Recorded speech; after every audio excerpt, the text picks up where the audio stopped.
Hi everyone, so my name is Matt Evans. I'm a 6th-year PhD candidate at the University of California, Santa Cruz in the psychology department. Planning on, well, I better defend my dissertation at the end of this quarter because I have a job, but more on that later. So this is Eileen and Henry. Eileen and Henry are both experiencing pretty advanced cognitive decline, dementia, and both of them absolutely come back to life in ways that they can't fully explain when they listen to or otherwise engage with music. And we're going to actually watch that right here. I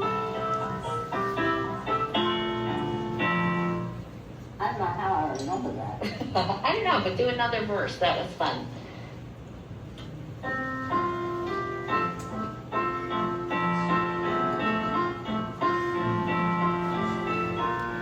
So notice how even though she's sort of hunched over, she looks great, but pretty advanced age, right? But she has absolutely no motor issues at all in playing this song. It's very smooth, very clean, and she doesn't even know why she can, right? Music activates every part of the brain that we have yet mapped. And that may be part of the explanation for why it sort of unlocks abilities, memories that we can't fully consciously have access to or understand. And that's not just true in clinical populations, right? Anyone who's ever had a song that they associate with like a really bad breakup, and like years later, suddenly you're back in that place, right? I see a lot of head shaking, everyone knows what I mean here. So let's play a little game. Da da da da, da da da da. Right, okay, everyone knows that song, some of you can name it. Can anyone here tell me if I'm singing it in the correct key? Okay, that's not surprising, right? People are really good at what we call relative pitch. That's what allows you to recognize something like ba ba ba ba as a melody, whether I'm singing it in one key or another. Happy birthday to you is the same auditory object as happy birthday to you. Right? A smaller group of people, very rare, some estimates say 1 in 10,000 have perfect pitch or absolute pitch, right? Where you can hear a note and name it. But maybe it's actually not as rare as we think. And it actually shows up in, I advanced that slide too quickly. It shows up in a surprising place. I study music perception, and I'm specifically interested in what we call earworms, right? When a song is stuck in your head. And there is some evidence that led us to think that those earworms might actually be much more accurate, specifically in regards to that absolute pitch memory, than you think. So we set up what's called an experience sampling study. We sent people text messages at random times, 6 times a day. I had actually a computer science department undergrad at UC Santa Cruz who wrote this web app for us. And we would ask the question in that text message, do you have a song stuck in your head? And if the answer was yes, we would ask the participant to sing it into their phone, which would allow us to then do this. I had a group of undergrads who would listen to each of those recordings and then transcribe it, and then look up the original version of that song, and then transcribe that, and then compare them to each other to see if they were in the same key or not. And then we did that over and over and over and over and over again. It took 2 years. And then we got a lot of data that sounds kind of like this. And this is where, if we can, just click on that first speaker. This is the participant. Take me on a trip, I'd like to go someday. Take me to New York, I'd love to see LA. I really want to come kick it with you. You'll be my American boy, American boy. Click on that second speaker, and this is the original song. Oh. All right, you got it. Take me on a trip, I'd like to go someday. Take me to New York, I'd love to see So, that participant, by the way, told us she was going through her regular daily routine, and her metacognitive judgment, right, her sense of whether she thought she was in the same key or not, was she was like, no, I don't think I am. Because you can hear she's in exactly the same key.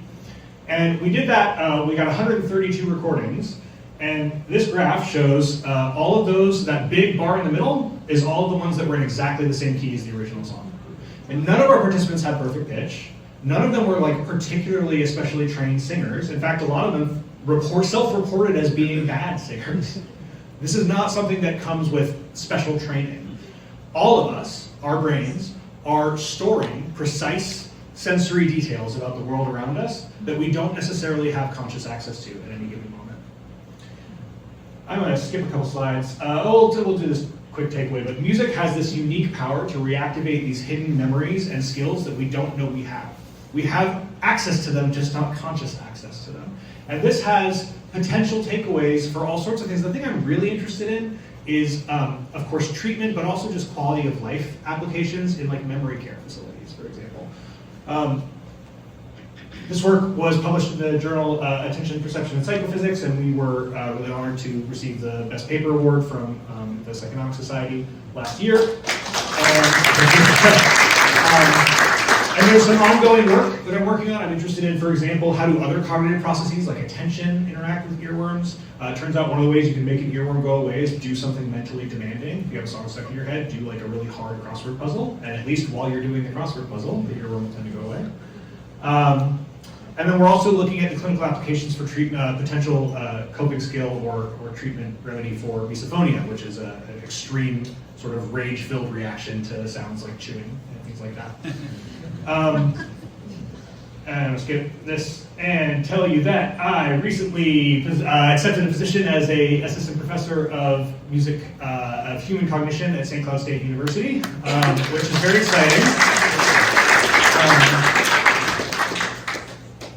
That's my office. And it's right on the Mississippi River, and I'm really privileged and honored that I'm going to get to serve a student population that is largely a lot of first-generation students, a lot of students coming from low-income families, and even students who like grew up in refugee camps. You may or may not have heard there's a large like Somali refugee population in Minnesota, central Minnesota. A lot of those will be the students, and a lot of them are working towards nursing degrees and things like that. And so I'm really excited that I get to be part of sort of emphasizing this growth of culture and innovation and caretaking in a new generation. Now, that being said, I did not accept this position because it came with a big research startup fund.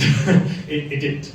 And so I would love to connect. I'm going to be building this research program from the ground up. I'll be applying to some NSF stuff, but as you may have heard, that funding is really competitive and difficult to come by these days. So I'll steal a line from the last speaker. If anyone awesome out there has a ton of money that they want to help with, this is my contact info. Thanks.